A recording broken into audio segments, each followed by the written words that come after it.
Eu sou a Carol Nogueira e esse é o Item Mais da CNN.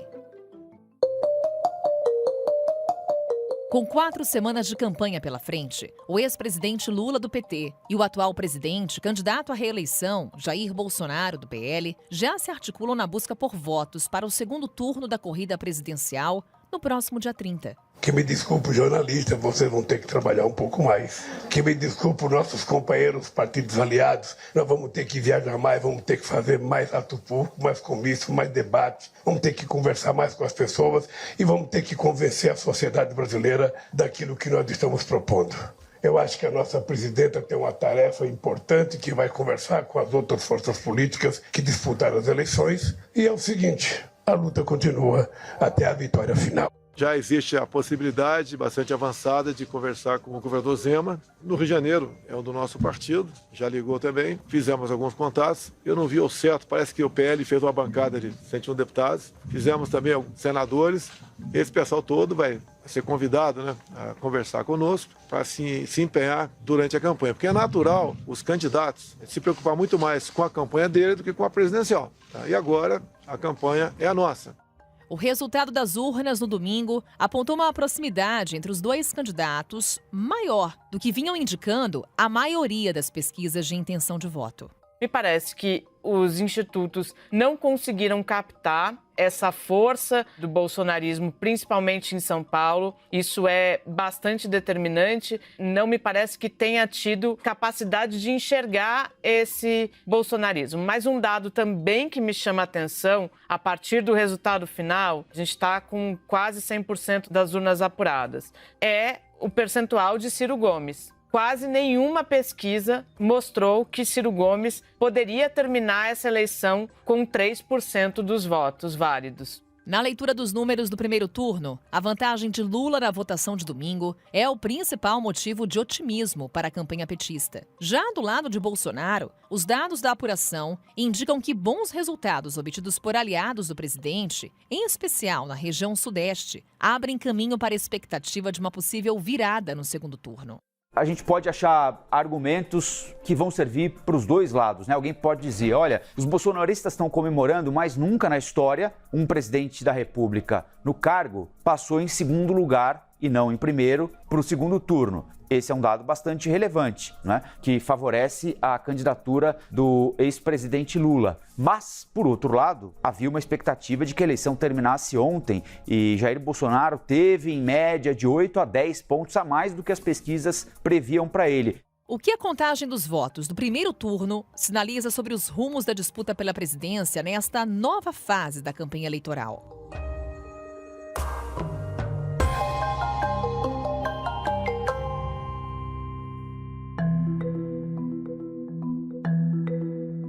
Para falar sobre isso, convidamos o Renato Meirelles, presidente do Instituto Locomotiva, nosso parceiro aqui de CNN. Renato, muito bom falar com você. Bem-vindo. Sempre um prazer estar aqui contigo, Carol. Vamos lá, Renato, explicar um pouquinho esse cenário das pesquisas de intenção de voto. Foi um dos principais destaques, inclusive, nesse pós-primeiro turno, por conta da margem de diferença entre o ex-presidente Lula e o presidente Jair Bolsonaro. Pergunta bem objetiva, Renato, as pesquisas erraram?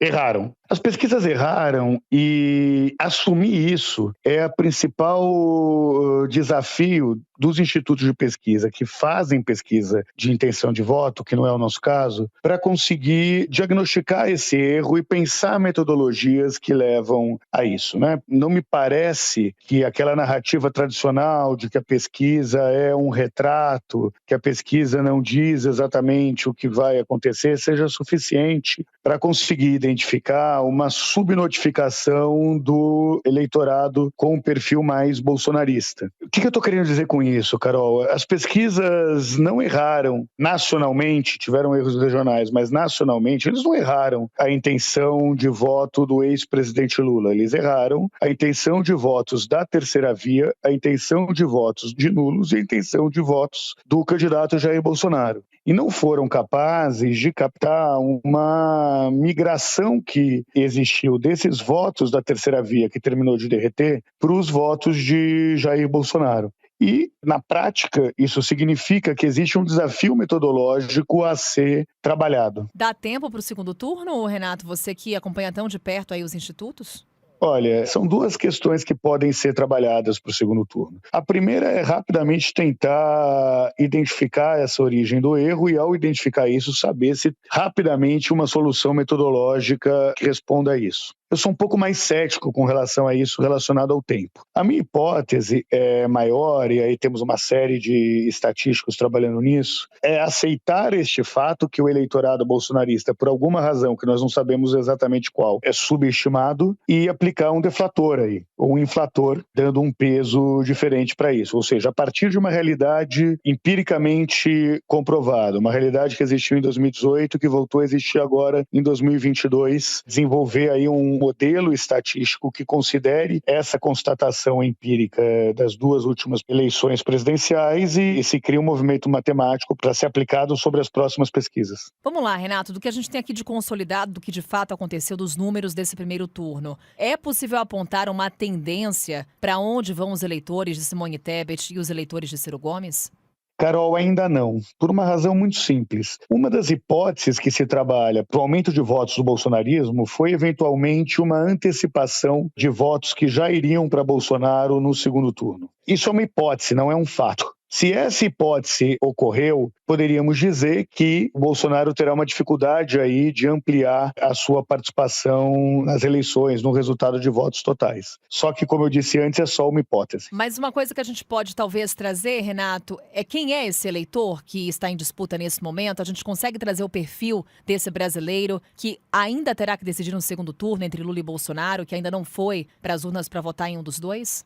Num cenário em que um não rouba voto do outro, ou seja, que não acontecerá com Lula, o que já aconteceu com o Geraldo Alckmin contra o ex-presidente Lula, inclusive, em que ele teve no segundo turno menos votos do que teve no primeiro turno, sem contar a possibilidade desse cenário, que é sempre um cenário mais difícil numa eleição polarizada como a que nós estamos agora, o que sobra de voto em disputa são as pessoas que se abstiveram, que votaram nulo, ou que votaram no Ciro e na Simone. Então, esse é o voto que está efetivamente em disputa. Esse voto que está em disputa é um voto que, de alguma forma, ficou órfão daquele antigo PSDB. Esse voto que ficou órfão do antigo PSDB pode ir para os votos nulos ou pode ir para qualquer um dos dois candidatos. Se o que ocorreu foi uma antecipação dos votos de segundo turno, nós temos aí um cenário de estagnação de votos, uma diferença de uns 9, 10 pontos para o segundo turno. Você falou de votos brancos e nulos, Renato. Na comparação com 2018, esse índice foi menor esse ano. Porém, quando a gente observa a rejeição, ela praticamente se manteve no mesmo patamar em relação às últimas eleições presidenciais. O quão desafiador é levar esse eleitor que se absteve nesse primeiro turno para as urnas no segundo turno e que esse eleitor tem um papel definidor nas eleições?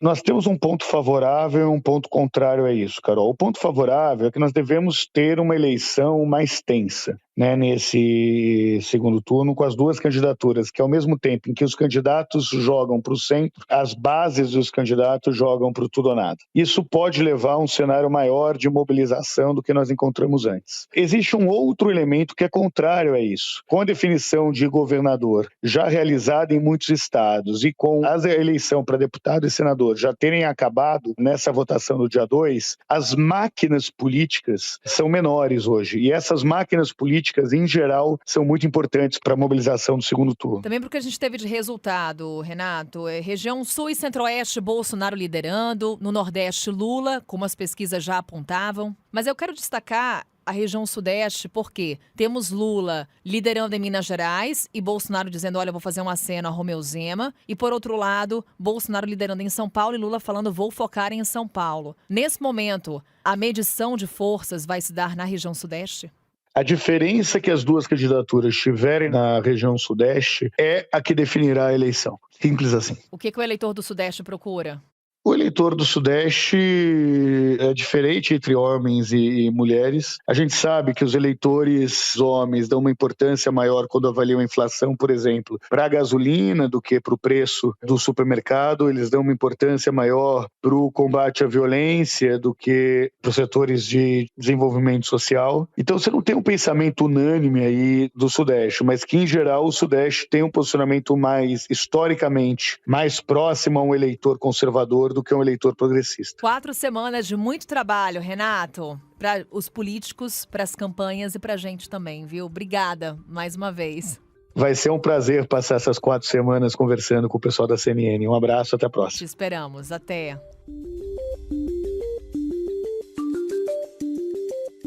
O início da campanha para o segundo turno das eleições presidenciais marca também o começo de uma nova tentativa dos candidatos de buscar alianças e apoios para a disputa. Uma das principais dúvidas é qual será o destino dos quase 10 milhões que não escolheram Lula ou Bolsonaro no primeiro turno e optaram por candidatos da chamada terceira via. O MDB está discutindo hoje a possibilidade de neutralidade, também liberar os diretórios estaduais, mas não quer ficar com a mesma pecha que critica atualmente nos bastidores do PSDB de lavar as mãos. Então a ideia é o meio termo, ou seja, o MDB ficaria neutro, liberaria os diretórios, mas figuras nacionais do MDB se posicionariam a favor do ex-presidente Luiz Inácio Lula da Silva. Lula pretende nesta semana se reunir, por exemplo, com Michel Temer, que é o presidente emérito do MDB, para tentar trazer parte do partido para o seu lado, para sua chamada Frente Ampla. E Simone Tebet já indicou nos bastidores que irá se posicionar favoravelmente a Lula, mas ela agora espera o posicionamento oficial do Cidadania, do PSDB e do MDB para fazer o seu anúncio, que deve sair, como ela disse, nas próximas 48 horas. Já o PDT de Ciro Gomes. Ciro Gomes tinha dito que não apoiaria ninguém no segundo turno, mas a informação que eu tive de bastidor ontem é que ele sofreu um baque muito grande com a eleição da direita no Congresso Nacional e que ele reavaliou essa possibilidade. Ele agora pensa de que maneira poderia fazer um aceno a Luiz Inácio Lula da Silva. O projeto de Ciro Gomes era um projeto de médio e longo prazo. Ele se posicionar mais próximo da direita, porque caso Lula ganhasse, Ciro Gomes se mostrava como uma alternativa de centro-direita em 2026. Só que, como o baque foi muito grande em relação às vitórias de Jair Bolsonaro, principalmente no Senado Federal, agora o partido reavalia a sua posição. Eu conversei há pouco com o Carlos Lupe, que é o presidente nacional do PDT. Ele me disse que está fazendo uma ampla consulta aos diretórios regionais para saber o posicionamento do partido e que há, pelo menos na cúpula do PDT, segundo me disseram algumas fontes do partido, uma inclinação maior por um apoio a Lula. Então a gente vai observar agora as próximas horas como será o resultado dessa consulta do partido e se Ciro Gomes realmente vai mudar de posicionamento, se vai sair do que disse que seria uma posição de neutralidade, de não apoiar nenhum lado ou outro, para um apoio a Luiz Inácio Lula da Silva.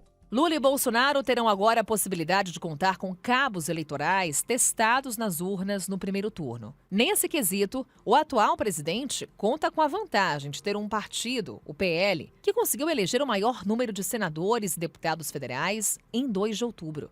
O PL, partido do presidente Jair Bolsonaro, conquistou 8 cadeiras no Senado Federal na eleição de ontem. Com isso, agora, o partido vai ter a maior bancada na casa, com 13 parlamentares. Lembrando que o Senado era uma casa mais complicada para o presidente Jair Bolsonaro na aprovação de projetos. No ano que vem tem a maior bancada. Já na Câmara Federal também tem a maior bancada a partir do dia 1º de janeiro. Deve conquistar 99 cadeiras na Câmara. O PT elegeu 4 senadores na Câmara. O PT faz parte da Federação Brasil da Esperança, que deverá ter 79 deputados federais. É a segunda maior bancada da casa. E aí, com essa configuração no Senado e na Câmara, o Congresso assume um perfil mais conservador, mais à direita. Já entre 15 governadores eleitos no primeiro turno, o PT de Lula foi o partido com mais estados. Foram 3: Ceará, Piauí e Rio Grande do Norte. O PL de Bolsonaro elegeu apenas 1, mas isso no 3º maior colégio eleitoral do país, o Rio de Janeiro, onde Cláudio Castro foi reeleito governador. O presidente também espera contar com o apoio do governador reeleito em Minas Gerais, Romeu Zema, do Novo. E entre os 12 estados que terão segundo turno para governador, São Paulo é um importante local de disputa para Lula e Bolsonaro. O presidente teve quase 2 milhões de votos a mais do que o petista entre os paulistas. E o candidato que ele apoia ao governo, o ex-ministro Tarcísio de Freitas, do Republicanos, terminou o primeiro turno à frente de Fernando Haddad, do PT de Lula. Pois é, a única certeza aqui em São Paulo para 2023 é que pela primeira vez desde 1995, o Palácio dos Bandeirantes, a sede do governo estadual, não será ocupado por um governador do PSDB. Rodrigo Garcia ficou com 18,4% dos votos válidos nesta eleição, neste primeiro turno. Não foi suficiente para chegar no segundo turno. O governador, inclusive, agradeceu, os eleitores e disse que continuará trabalhando por São Paulo. E aí, contrariando as pesquisas, principalmente aquelas últimas, na semana que antecedeu o primeiro turno, o candidato, o ex-ministro, Tarcísio de Freitas, do Republicano, ficou em primeiro lugar, com 42,32% dos votos, recebendo pouco menos de 9.900.000 votos aqui no estado de São Paulo. Em segundo lugar, ficou Fernando Haddad, com 1.600.000 votos a menos, com 35,7% dos votos. Até então, as pesquisas colocavam Fernando Haddad em primeiro lugar, com uma diferença ali de cerca de 10 pontos para o segundo colocado, que quem aparecia era Tarcísio de Freitas, Como o cenário nos estados afeta as estratégias das campanhas presidenciais? Esse é um dos aspectos que vamos abordar agora com o nosso analista de política da CNN, o Yuri Pita. Oi, Yuri, bem-vindo sempre aqui ao Item Mais. Sempre muito bom contar com você,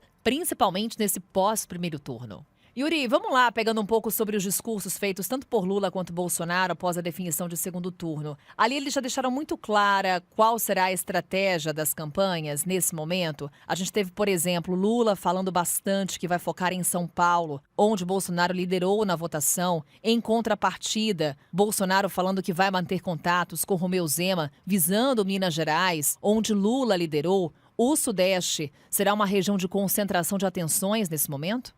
Carol, é inegável que o segundo turno, da forma como se desenhou, frustra a expectativa do PT e dos aliados do ex-presidente Lula, embora existam alguns aspectos a serem apontados de recuperação do candidato do PT em grandes cidades, a exemplo daqui da capital paulista. Há muito tempo o PT não ganhava as eleições presidenciais na maior cidade do país. A recuperação de algumas capitais do Nordeste, como o Recife, uma cidade grande, Fortaleza, com a derrocada de Ciro Gomes, mas é inegável que o PL de Jair Bolsonaro tem muito mais motivo para comemorar ao conseguir assegurar a vantagem de Bolsonaro tanto na região sul quanto no Sudeste. A gente falou ao longo de toda a campanha que a região Sudeste seria decisiva neste momento. Bolsonaro conseguiu se prevalecer no Espírito Santo, no Rio de Janeiro e em São Paulo, e Minas Gerais é que virou a favor do candidato do PT. O que a gente tende a ver agora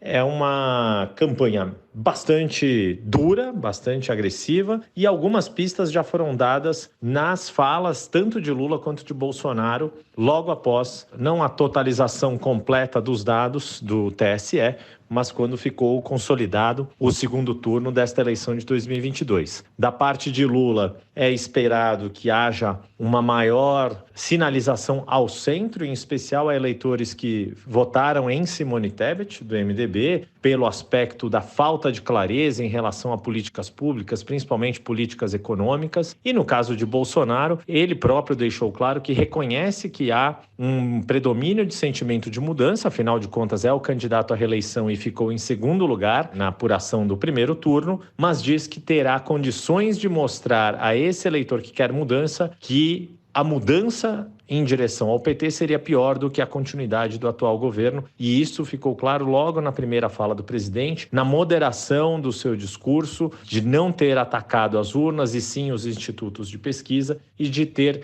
consciência de que é preciso mostrar o que foi feito na economia, principalmente em direção aos mais pobres e à classe média baixa, que podem ser decisivas para garantir um segundo mandato para Bolsonaro. Yuri, a gente se pergunta para onde vão os votos dos candidatos que figuraram na chamada terceira via? Para onde vão os eleitores de Simone Tebet e de Ciro Gomes? Após a definição de segundo turno, Ciro Gomes veio a público, falou que estava preocupado com o futuro do Brasil, mas que naquele momento era muito prematuro qualquer posicionamento com relação à votação de 30 de outubro. Há uma expectativa em torno de alguma sinalização por parte do próprio Ciro Gomes, aí não falando apenas do partido dele, o PDT, mas da figura Ciro, do político Ciro Gomes e Simone Tebet, que também discursou após o resultado das urnas, trazendo ali um posicionamento pessoal, dizendo que não vai se omitir, mas que como política experiente que vai aguardar o posicionamento dos demais partidos que apoiaram a sua candidatura à presidência. Qual é a tendência nesse momento, Yuri? Para onde deve migrar esse apoio de Ciro e de Simone? Em relação a Simone Tebet, há uma expectativa de que ela não apoie Bolsonaro, de que ela faça algum tipo de posicionamento crítico em relação a Lula, mas deixe claro que não coaduna, não respalda o governo de Jair Bolsonaro, mas é improvável que ela consiga, com isso, mobilizar todos os partidos que fizeram parte da sua coligação. Seja porque o MDB, que elegeu 42 deputados federais, elegeu, como sempre, como de costume do partido, uma bancada muito diversa, em que há, sim, representantes do bolsonarismo, não só na região sul, mas na região norte do país também, a despeito de algumas das principais forças que fazem parte do MDB estarem já desde o primeiro turno apoiando o ex-presidente Lula. Mas há muitos daqueles que, por serem mais ligados a eleitores conservadores, querem a continuidade do governo Bolsonaro. No caso de Ciro Gomes, a incógnita em torno não só do seu futuro, do seu posicionamento depois de uma campanha muito agressiva contra Lula e Bolsonaro, mas principalmente em torno do próprio PDT, que tem toda uma trajetória à esquerda e que tende a caminhar com Lula, ou pelo menos ter, do ponto de vista partidário, um gesto mais pró-Lula do que Bolsonaro, mas o próprio Ciro Gomes é pouco provável que ele se engaje nessa campanha do segundo turno, seja lá qual for a sua posição pessoal. Yuri, a gente olha o mapa político como um todo. A gente fala aqui da disputa presidencial, mas olhando para os números que saíram dos estados, não só para o cargo executivo, para governos, mas também para o legislativo. A gente vê um fortalecimento daqueles candidatos apoiados por Bolsonaro, principalmente no legislativo, Bolsonaro conseguindo eleger ex-ministros, assim como, por exemplo, o ex-presidente Lula com força nos estados do Nordeste. Na Bahia, um grande exemplo que a gente tem, Jerônimo Rodrigues, candidato do PT, que inclusive superou a ACM Neto nesse primeiro turno e vai disputar agora o segundo turno com o candidato do União Brasil. Qual é o peso dos palanques estaduais na disputa presidencial?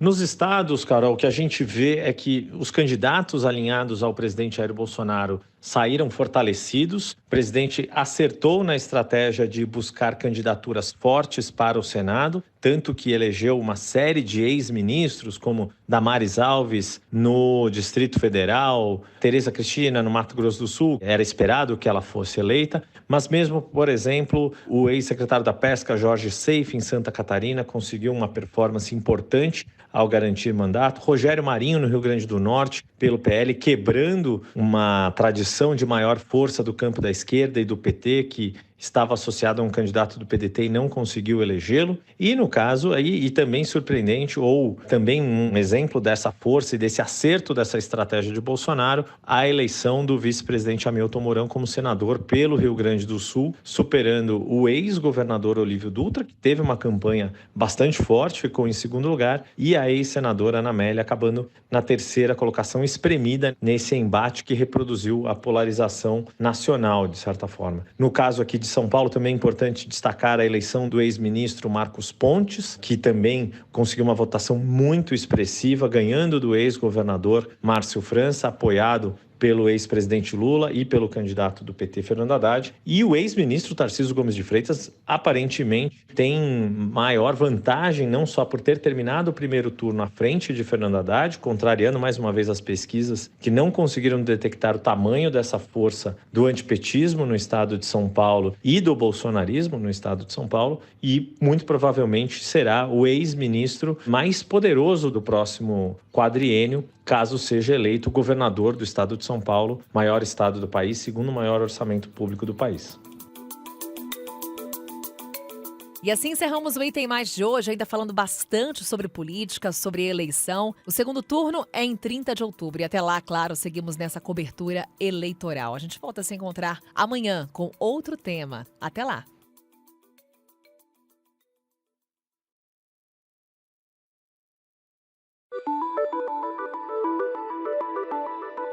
Com a minha apresentação, Carol Nogueira, este podcast foi produzido pela Maremoto para a CNN Brasil. Roteiro e pesquisa, Lucas Scherer. Revisão editorial Maremoto, Amanda Mira. Pauta e produção, Danilo Santana e Cecília Fernandes. Edição e sonorização, Tamires Pistorese. Coordenação geral, Paula Weinberg e Felipe Gomes. Coordenação de produto, Verônica Schneider. Coordenação editorial, Diego Toledo. Você também pode ouvir o Item Mais no site da CNN Brasil. E aproveite para conhecer os nossos outros programas em áudio. Acesse cnnbrasil.com.br/podcasts.